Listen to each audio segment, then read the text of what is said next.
Hi, Mark. Hi, how you going? Fine. How are you? Ska vi snacka dansk? No, Ikke nu. no, thanks. Yeah. But yeah, no, we could, but we wouldn't get very far. So I'm here with Marc Dixon. He's an architect in Australia. I went to school with him in Denmark a very long time ago, 1986, 87, before the Berlin Wall came down. Marc Dixon is a Melbourne-based architect engaged in architectural practice since 1997. This office is engaged in a variety of projects, including residential, commercial, hospitality, and retail, through to social housing and community-based projects. In addition to professional practice, Marc has participated in academic design studio at Deakin and Monash. Monash? Is it Monash? No, it's obviously Monash. a typo. Monash? Oh, Monash. Monash University since 2003. That's funny. So it's not just us Australians that get the pronunciation wrong. Oh, that's good.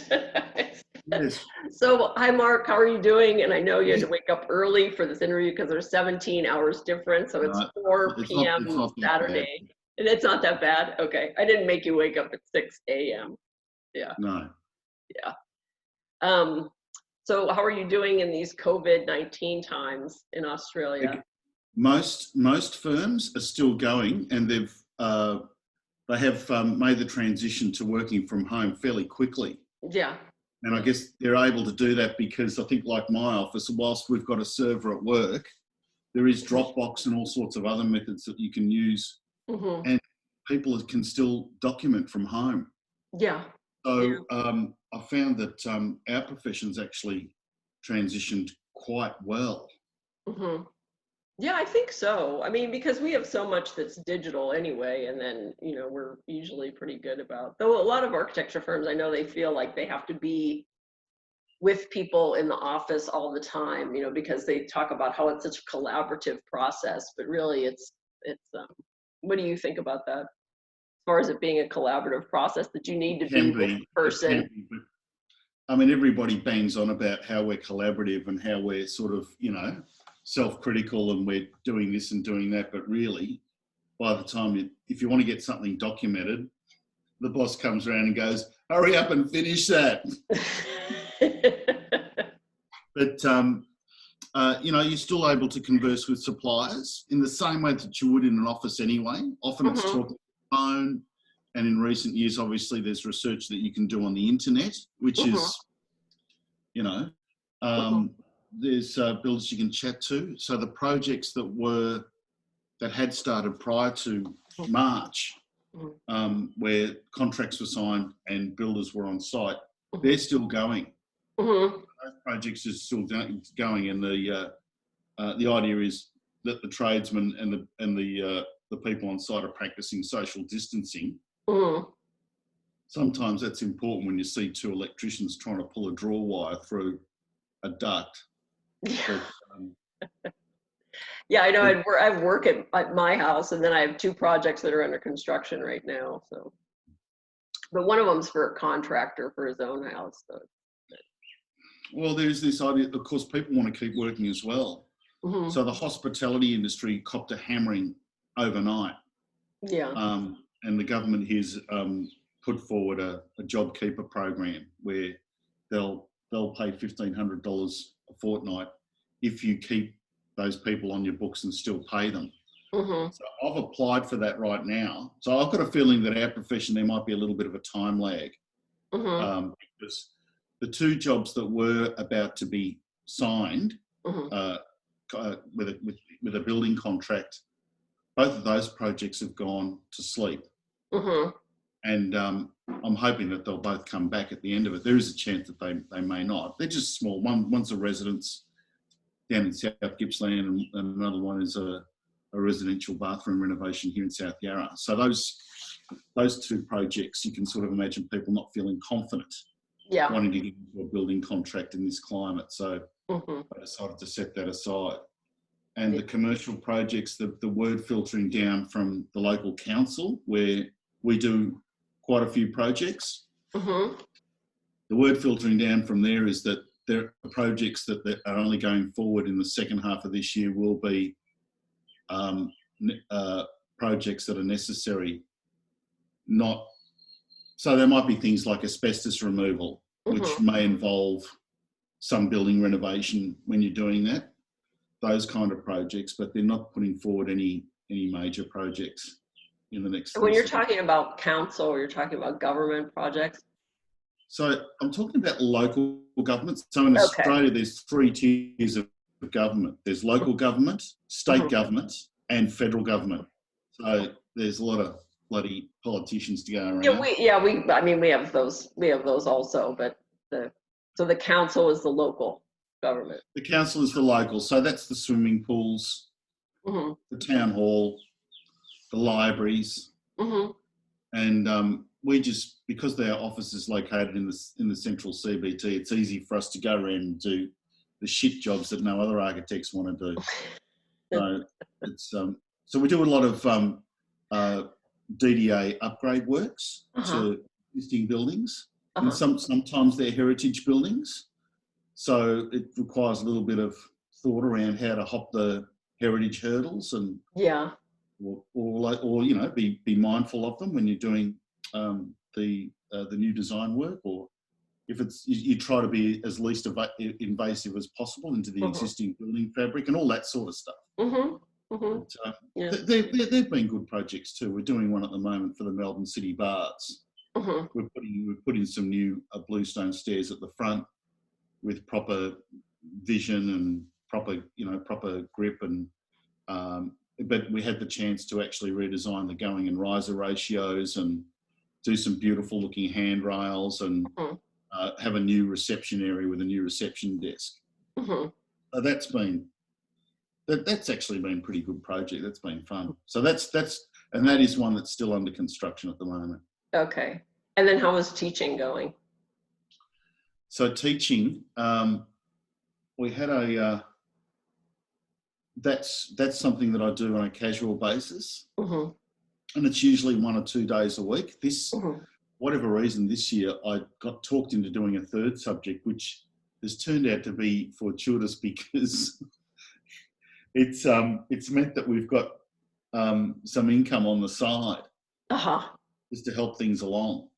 So it's been very, very busy, and the teaching via Zoom has been exhausting because a lot of the international students have got their cameras off and their mics off, and they're not contributing to the same level as some of the other students, which means I'm fucking talking for 180 minutes, which no one wants, believe me. But I mean, my one son is 19, the other one's 21. They both have they both are in one class together, right? So, but they're on 2 separate, right? They've got 2 different laptops that they're doing. And the one son, I think, is participating way more than the other son is. The other son, I'm not even sure whether he's even on or something, but you know, my thing, and he says, you know, my one son says like, oh my God, stop telling that story. But they're like basically, you know, they're in their underwear in bed and they're online, you know, and I'm like, well, what can you please just get dressed before? Because one of my friends teaches one of the classes, and then I don't want the other one to be walking by in his underwear. And then, you know, my one son, so this is the deal, Mark. They said, well, you can always turn off the camera. So like, that's what he is. He has the mic on and he just has the camera turned off. So we had an email from Eugenie's high school, which came from which had been written by the teachers, which talked about being engaged being engaged on Zoom or Teams or whatever it is that they're using. Yeah. And I've sort of felt exactly the same way about it. I mean, having said that, in a way, it's actually no different to when you're actually in the studio and talking to them live. The same students will always contribute to the conversation. Yeah. And then there'll be others that sit by the sideline, and you know, that's in a way that's kind of okay. But I think with the university and having that collegiate atmosphere, that's where the students learn. They learn from one another. They're not necessarily going to learn because some old man dictates, this is how you should do something. The whole idea is that they're learning from one another and they get inspired by one another because they have a look at another student and they see the kind of work that they're doing, and hopefully they get inspired because they're all having a shared experience. Yeah. And I mean, actually, Cal Poly Pomona, where I went to architecture school, they didn't have enough studios for everybody. So Cal Poly? Yeah, the Pomona. Now they do because they were told that they had to get more, but it's Cal Poly Pomona. I went to Cal Poly Pomona, which is the Cal Poly. Sorry, Pomona's different to Cal Poly. They're both Cal Polys, but the Cal Poly San Luis Obispo students, which were most of the students that we went to school with in Denmark, they say that that's the real Cal Poly, so they don't make they don't discern between San Luis Obispo and Pomona. They just say Cal Poly, and they're like, well, of course, we're talking about the real Cal Poly, which is Cal Poly San Luis Obispo. But really, they're two different campuses. Ours is in the real city, and theirs is like way out in the middle of nowhere. But so we're actually engaging in the urban environment. It's a big rivalry. Then we do the Rose Bowl float together. But Geelong is a regional university. So Geelong is so Deakin University is located in the second biggest city in Victoria. So outside of Melbourne, and it's the idea is that the university has a regional focus. That's actually the general idea. Yeah. So when we had when we were in the studio environment in Denmark, that was kind of the first time that I'd ever been in an environment where we were actually all in the studio together and everybody had their own workstation, because it wasn't like that at Cal Poly Pomona. It is now. It is now. So they're actually, which I don't know whether, I don't know how different it is from the other one. So it's very funny because the experience for students at Deakin it's very, very similar. It's, in a way, the students really haven't changed. They're the same. Probably. You still get your Garrett workers, and then sometimes they'll actually be working on a group model together. If they're all building a site model together, they will do that in the studio. But most of their work is done away from the studio in their own Garretts or online or in their student housing. Do you want to do you want to start the questions? Oh, I thought we'd started. No, I started taping. No, I was going to ask you, what are your first recollections of experiencing architecture? I thought about this, and I'd sort of thought, I think it might have been looking at drawings and looking at, and I have an early recollection of visiting someone's office and seeing a model of a project that they were working on, and I was absolutely fascinated by this scale model. And the people were just coloured matchsticks cut off, but I was fascinated by this idea that you draw something and they could build from it. And the drawing, I loved the drawings. I found them fascinating to look at and really, really interesting. So, I could go to an exhibition of architecture drawings and just look at them and get through by that. Yeah. But I do remember my father taking me to into the city, into Melbourne, into Collins Street. And Collins Street in those days was just like this Victorian city with all of these sort of highly decorated facades from the late 1800s. And that, having the experience of seeing a packed urban environment like that is quite exciting as well. But I think it was the magic of drawing. I think that's probably what drew me to it. And when did you start drawing then, of your own? Well, I've probably always been doing some drawing. Yeah. Do you mean style or whatever? Yeah. I remember I think my cousins were going to have their house painted, and we started drawing on their walls. And we just drew this, me and my cousins drew this giant city of buildings on the wall of this house. And it was there for ages before they sort of painted it over.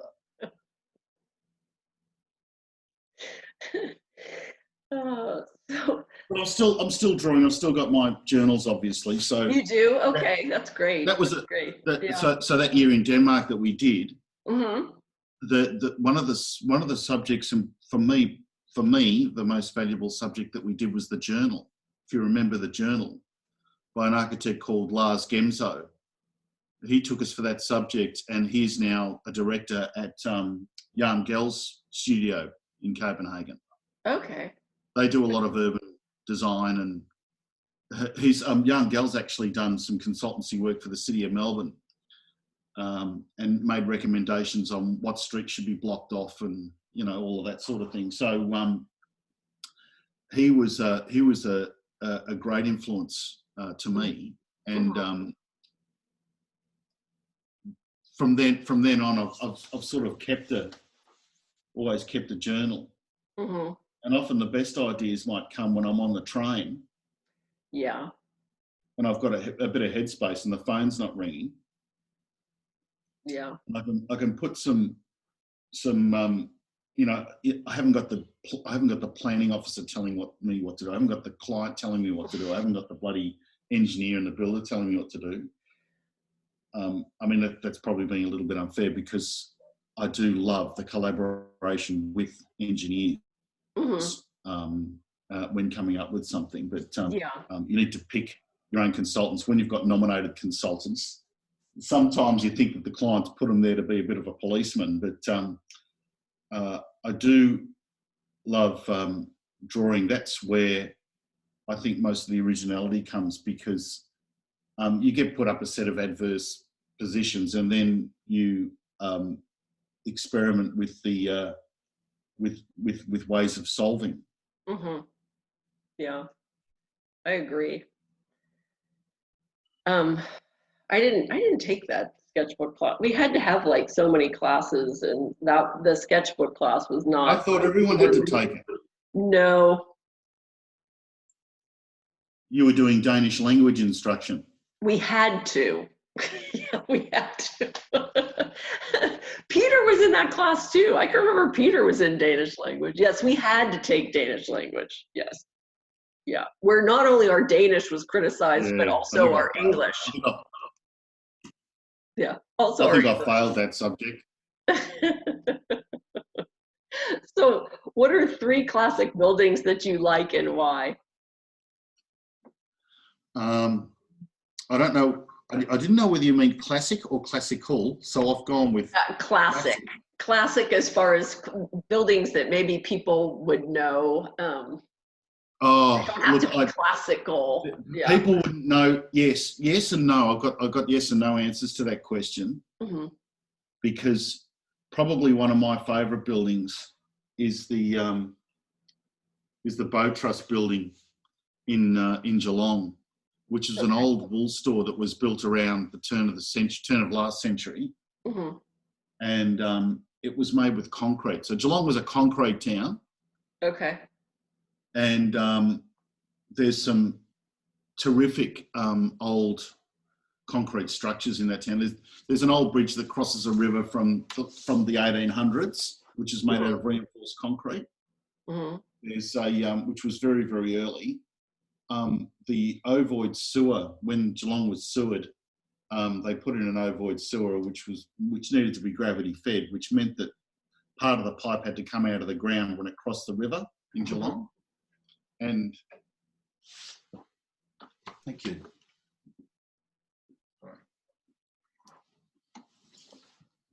Coffee.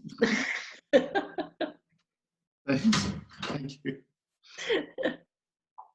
And the structure that they use to bridge the pipe over the river is beautiful. I'll send you a link later just to. Okay, yeah. Because I post people's photographs of the buildings in the. I will send you photographs of each of those buildings, including the Bow Trust building, the ovoid sewer in Geelong, and so the Bow Trust building is a building that they'd made concrete trusses on the roof because it was important to have to try and have as little as columns as possible. Mm-hmm. But of course, the wall was very, very heavy, and they're very, very large buildings. They take up whole city blocks in the urban centre in the city centre of Geelong.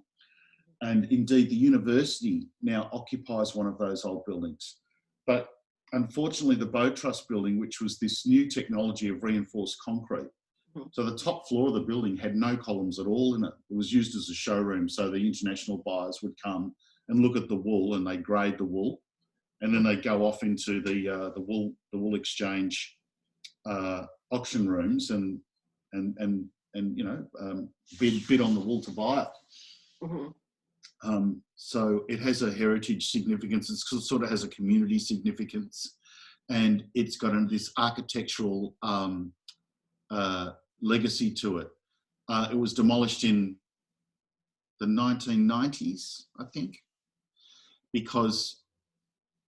partly because it was in such a precious urban centre of Geelong, but it was the owners weren't interested in keeping it. They wanted to realise the value of the site, mm-hmm. and they tried to get a demolition permit for it. Of course, it was heritage registered, and eventually in the end they won and demolished the building, and the site was empty for years, which was even more heartbreaking. Yeah. So that was number two. No. I mean, as far as do you have one other building or no? The Victorian State Government Offices building in Geelong. Okay. And I might even have a sketch of it.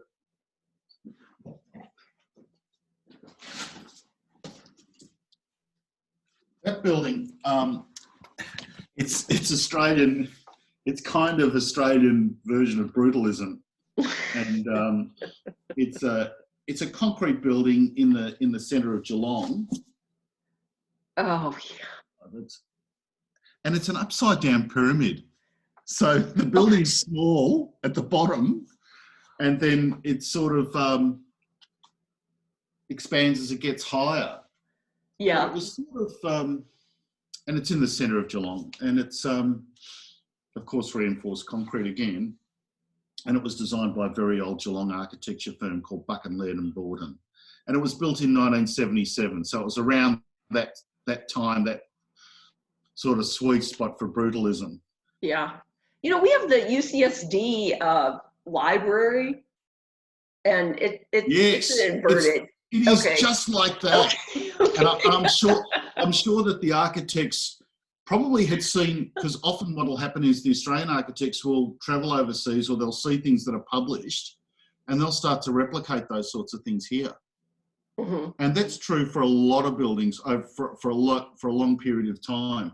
And I'm sure if you came out to Melbourne and looked at some of our older buildings, mm-hmm. you would see references of American architecture. You'll see references of European architecture. You'll see references of the brutalists and all of those sorts of things. Yeah. But what's the biggest treasure in Melbourne is the Victorian buildings, mm-hmm. because it was. I don't think there's that many cities in the world that are Victorian, built in the Victorian era. There's some in San Francisco. Yeah, it's very, the Pacific seaboard cities in America mm-hmm. have a very, very similar feel to the Australian cities, very similar. Yeah. And it's amazing how parallel the American and Australian, not just the buildings, even the culture. Yeah. And of course, the Sydney Opera House. I don't know if you remember, Michelle, but we had a whole lecture by, and I've forgotten the lecturer's name, but he was one of our favourite lecturers, and he spent a whole class on the Sydney Opera House and talked about it at length. And it was fascinating for me to hear a Danish architect talk about this project that we're all sort of so familiar with, mm-hmm. and to hear the stories that he had what he thought he had, and some of them were sort of parallel with some of the legend stories that he talked about there. And it was terrific. And I don't often get up to Sydney, but the last time I went, I just I said to Geraldine, I said we're going to the. I want to go to the Opera House. Before we get there, there's always something else that's. I just want to go up. I just want to go in there and just touch the tiles, you know. Yeah. I just his thought process in the design development of that building is that whole job was an exercise in design development, really. The tile panels are just amazing. The mixture. Oh, those are great. So those are your sketches. See, that's perfect, Mark, because those are your sketches of it. Because other people have given me the Sydney Opera House has it, but nobody's had like sketches of them. So that's perfect. Well, that'll be perfect. I had the opportunity to go there last year, and spend a bit of time sketching because we went to the Bennelong restaurant, which is in the Sydney Opera House. And it's always the restaurants and the cafes there have always been a bit cheesy and a bit. Anyway, this Bennelong restaurant, which is run by a chef called Gilmore in Australia. Anyway, he's the beer, the wine. He does these little tarts. It was just, and they've redecorated the interior in with a very 70s sort of feel to it, and it is just terrific. What did you have to eat? Hey? Oh, don't worry. I've been eating myself stupid over the last. No, I meant, what did you have to eat at the restaurant in the Sydney Opera House? He makes these beautiful tarts. So they might be sort of salmon tarts and little kind of bits and pieces. I mean, we didn't actually sit down and have a big meal there, but I can recommend going to that restaurant. It was just terrific. Yes. So we stayed with some friends while we were up there, so that was nice. And Sydney really is. It really is beautiful. Like physically, it's if the city wasn't there, the whole area would be a national park because it's just this beautiful natural harbour. In fact, you can't believe they sort of built a city there, but it's just has a physical beauty. It's got elevation in the similar. San Francisco's a city that's got elevation as well. Yeah.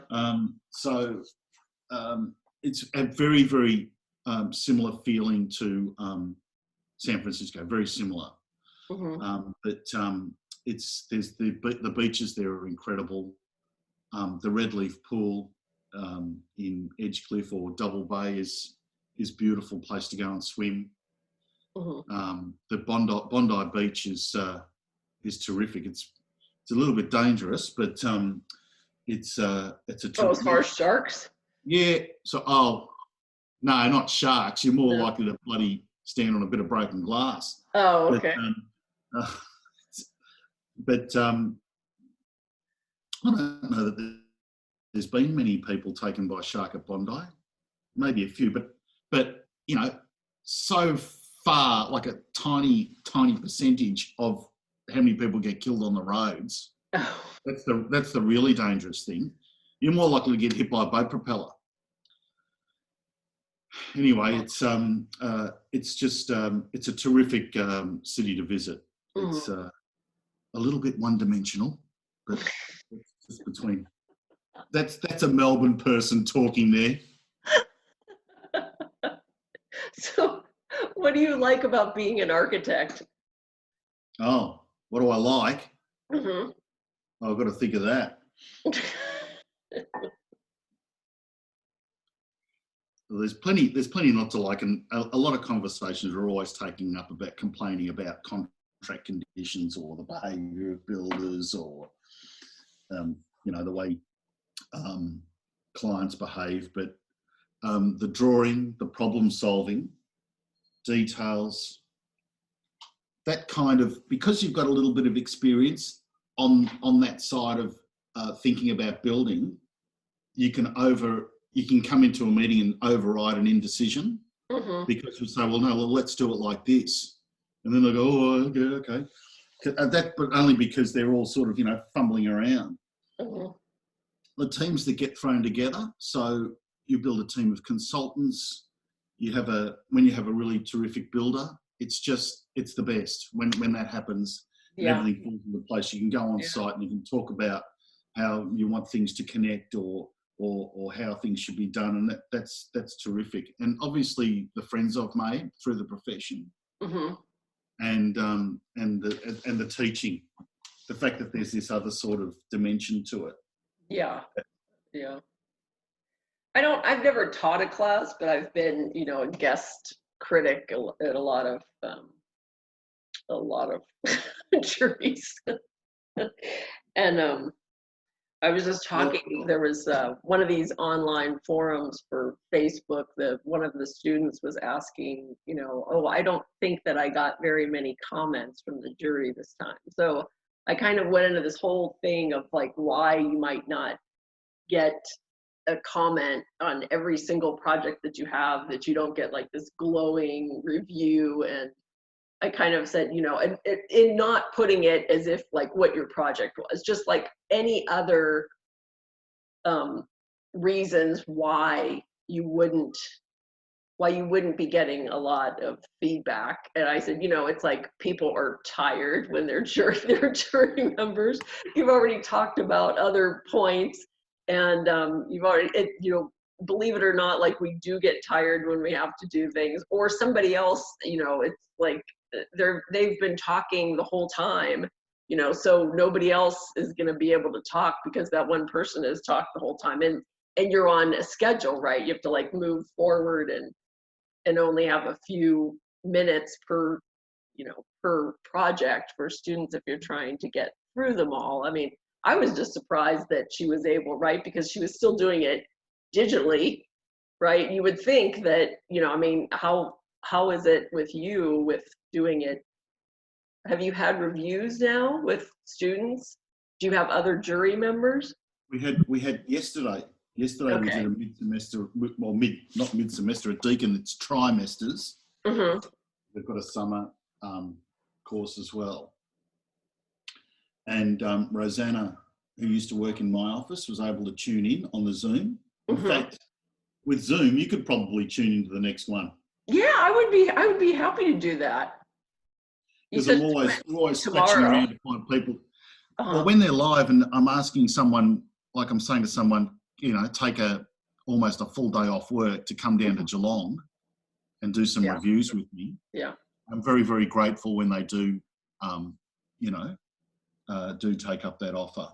But as I'm getting older, probably got less and less mates. I'm finding it a bit harder to get people to come down. But Rosanna did it yesterday via Zoom, which was terrific because there's a few young women in the class, and I think it's nice for them to see a successful young architect that's a woman doing some reviews for them. So Rosanna couldn't do the morning because she had a site meeting. So another lecturer from Deakin helped me out with the morning session, and I was swapping the order of all the students around without trying to say, without me saying, look, I'm trying to be a bit sexist about this. So all the girls, but the girls are the ones that jump up about it and they go, oh, I'm supposed to be next. And I said, look, I'm going to change the order around because actually some students did have trouble uploading their digital submissions and their computers crashed or whatever, and they went into a panic overnight and all this sort of thing. And I said, look, I'm changing the order around a bit because so I tried to push as many boys back as I could, because when I looked at the list, all of the girls were on in the morning session and hardly any were on in the afternoon. But I couldn't stop 2 or 3 of them from jumping in. But I didn't manage to get some pushback. But anyway, there was a good mix. It was about 50-50 in the afternoon session, so that was all right. And what would you like to say about the future of architecture? Well, after yesterday's presentations, I think, and I see those students and see, you know, they're really having a crack. And I think, you know, the future of the profession in those students, there's never been more interest in architecture. Think about Deakin, which was a little school. It's just a little country school. And when we were there, we had maybe 40 in a year. So there was 120 students in the whole school, or 150. There was some Malaysian students there. Now at Deakin, there's 125 in 1 year. So the school's grown exponentially. And there's a lot of interest in architecture. I think, when I think about the students in the future, and then I see some of the students that we've taught and they're out there doing it, I think the future's, I think it's good. Those young people are they're terrific. They're terrific people. Yeah. And I think the future's going to be okay. I don't know whether in America it's happening so much, but certainly here in Australia, there's not enough project managers to go around, and traditionally it would be architects that would have taken up project management positions, but instead there's been a propensity towards project management. That component's taken out, and they've created a separate profession. And so they get taught about a triple bottom line, like, oh, get 3 prices for everything or whatever it is. And they won't necessarily make the same judgment calls that an educated architect might. They might decide on where the money should be spent or where to hold the line. So that's been, and this sort of novation, this pulling jobs apart to try and make them cheaper to build. So the architect's only involved up to a certain point, and then the job gets novated. It's a sort of design construct by the builder. So then your project manager, you're speaking about the project manager that would be on the owner's side. Yes. Often it is. So it's Melbourne City Council have project managers, but they're so busy hand passing everything to me anyway. Every time they get an RFI, they ring me up. So. Yeah, I had an owner's rep for a townhouse remodel, and that was interesting because I only met the client once, and then the rest of the time I was just dealing with, and I'd never worked on a residential project before where I only had met the client once, and then this other person, and then they were just going to rent out the project or sell it later anyway, but it was still like she was picking the materials, but but she wasn't able to draw anything. So it was trying to coordinate with that. So she was choosing the things, but I was, so that was like interesting for such a small project, and I mean, there are like houses here that do get, they have project managers for, this big home, and they're having somebody, you have an owner's rep that's like another thing, even just for a house. Where you'd think before, it's like, okay, we can do that. It's just a house. It's not, we don't have to add these other layers in order to like make a nice project. But I don't know. And they get paid a lot of money. So the project, we did a bit of a love job for the local footy club where my son plays. And, but the club did look after me to pay the wages, fees and all that sort of thing. So that was good, but it wasn't a high fee paying job. And so I had a certain budget to work with, and it wasn't much money to build, a clubhouse extension, because here in Australia, and I think even in America, I was listening to an American woman on the radio only yesterday who was from, I can't remember what city she was from. I'll remember afterwards. But she's starting an Australian rules football team, a women's football team in America. And here in Australia, we've got not quite, but almost as many women's football teams as men here. It's been an absolute revolution. The expansion of women's football in this country, and there's a televised women's football league now. And it's, I mean, I look at it and, some people knock it, and I look at it and I think this is the sign of a maturing society. Yeah. When you see televised football with a full women's league running around. Yeah. And they are fair income. They are going in. Mm-hmm. It's really, really interesting. And they're funny. Like, I'm following a couple of them on Instagram. They're so funny. I'll send you a link later. Okay. But so we needed to build some new club rooms at the footy club. Uh-huh. And Parks Victoria had they wanted to hire a project manager to look after it. And he was just ringing up and saying, oh, I need a budget for this, I need a budget for that. So I was doing his work for him. And he wasn't being a team player. Mm-hmm. Like, he wasn't coordinating consultants or doing any of those things that we would normally do. So it was sort of all left up to me. Anyway, he's gone away. But what upset me about it was that the budget for his wages came out of our bloody project. I know. And we'll take the landscape. They're like, it's Parks Victoria, but they still wanted me to pay for the bloody landscaping as well. Yeah. So I thought, I can't do the building now. You're taking 70 grand out of it. I know, it's crazy. I don't know. It's crazy.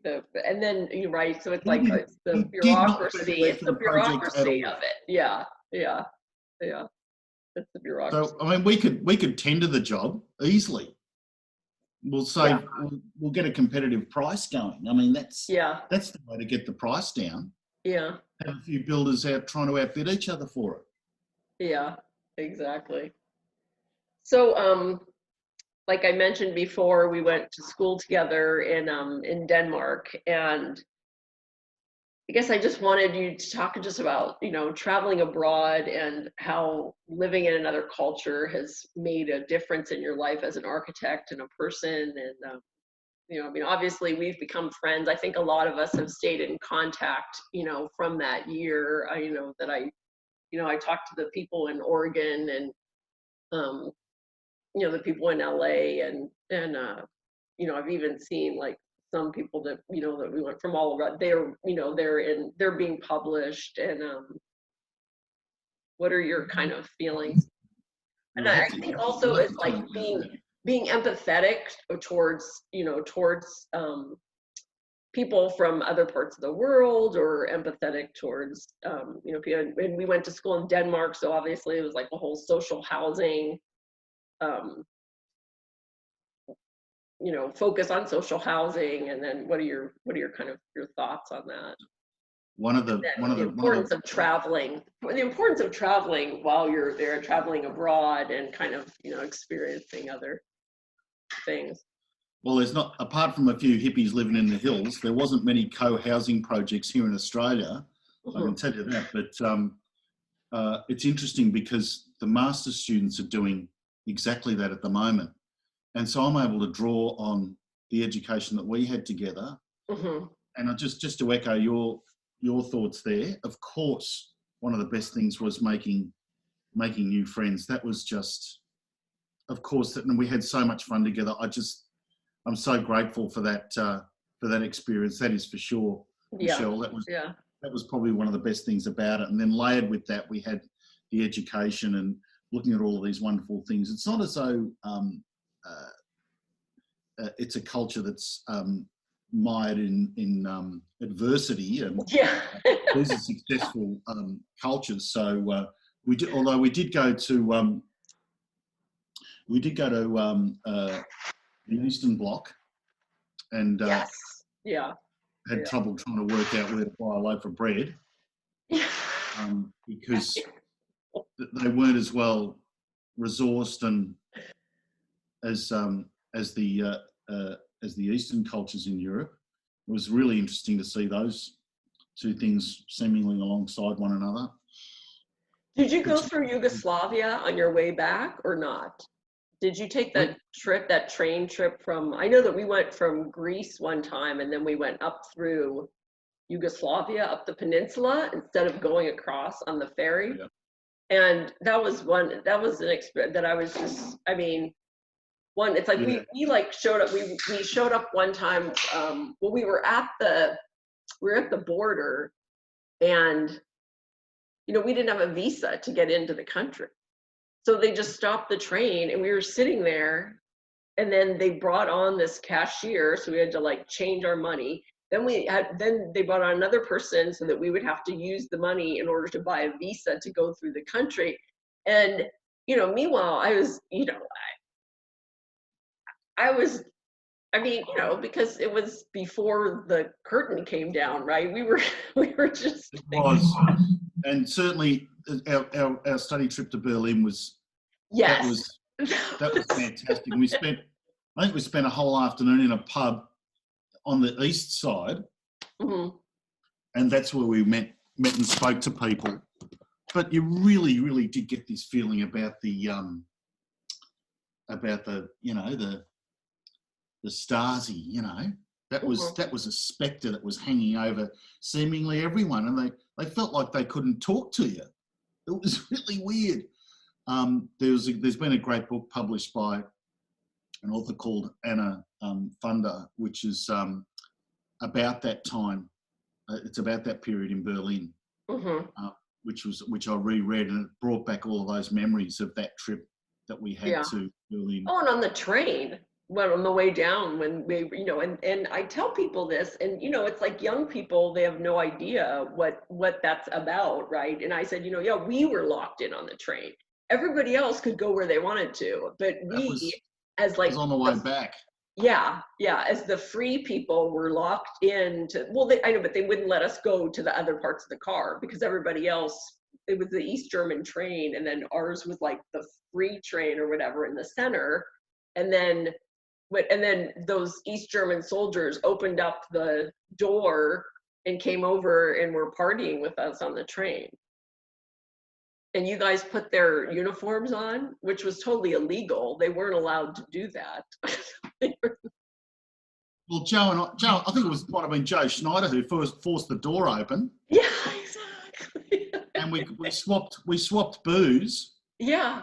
And they had some booze that looked like, if you go to the hardware store and buy a jar of metho, it had the same graphics on the label. And I think I actually did smoke a cigarette with them because, that was in Paris that I smoked a cigarette with the one guy because I just felt like, okay, the guy, That was a fun night. Yeah, we were sticking. Yeah. I mean, those were like great. I mean, and then, you talk about, I mean, how, and didn't we have to exchange money in order to go over into East Germany? And then you couldn't take any money out with you though. So you had to exchange the money and then go over there, but then there was nothing to buy because they didn't have anything really that they made, and everything was just made by the government. And so like I think we ate like a bunch of ice cream or something, and then just like left all the money on the table. I mean, we bought like a couple books, but the books were like 50 cents, it's like, so we just had, and you couldn't take the money with us, so we just left the money on the table. Well, I'm glad you've got a good memory. I can't remember. I remember going down to a bar. And drinking a whole lot of beer. That's what I remember. And that was good. That was good fun. We somehow found a bar somewhere. Remember those big wide streets? The whole area had been demolished, and then there were just these these cold modernist buildings with big setbacks from the road, and it had a completely different feeling to the other side. Well, even there was a lot of postmodern social housing getting built in Berlin at the time that we were in West, in West, in the west part, the big blocks of it. So anything else? Yes, well, coming home. Do you know what was good? When you came home, and then you saw with new eyes the local architecture, and saw because backed onto that, I had a trip to America as well, and then coming back and just looking at Australian architecture again with new eyes, and then realising where it sat in the whole realm of, well, we've got some beautiful things here. Absolutely. Yeah. That's an amalgamation of all sorts of different styles and culture, and yeah, it's just that was for me probably one of the most interesting things was coming home. Yeah. Okay, well, you can finish up. Is there anything else you want to say? Possibly.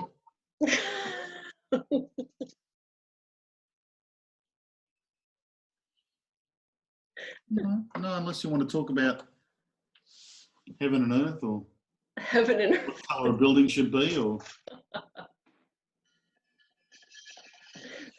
a building should be black with green trim. We've done that. I know we have an addition, and I want to put a dark gray on the addition, and my son is saying that I'm trying to gray up his life. You're trying to gray up my life. He goes, there's too much gray. There's too much, you want to put gray in the house.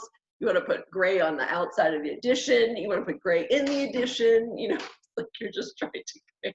We just finished a fit out of one of the social housing units locally here. The emergency accommodation units. The client was sick of white and grey, and I said, well, I said, do you want me to beige it up a bit? So we put some beige tints into it, and so it's grey. With a lot of black, and it's come up a treat. It's the best bloody. The priest said, "Oh, that's better than where we're living." I said, "Yeah, I know." And I said, "It's supposed to be." I said, "Don't forget, you took a vow of poverty." So anyway. Yeah.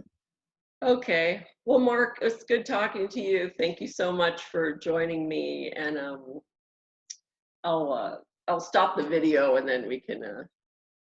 Yeah. No worries.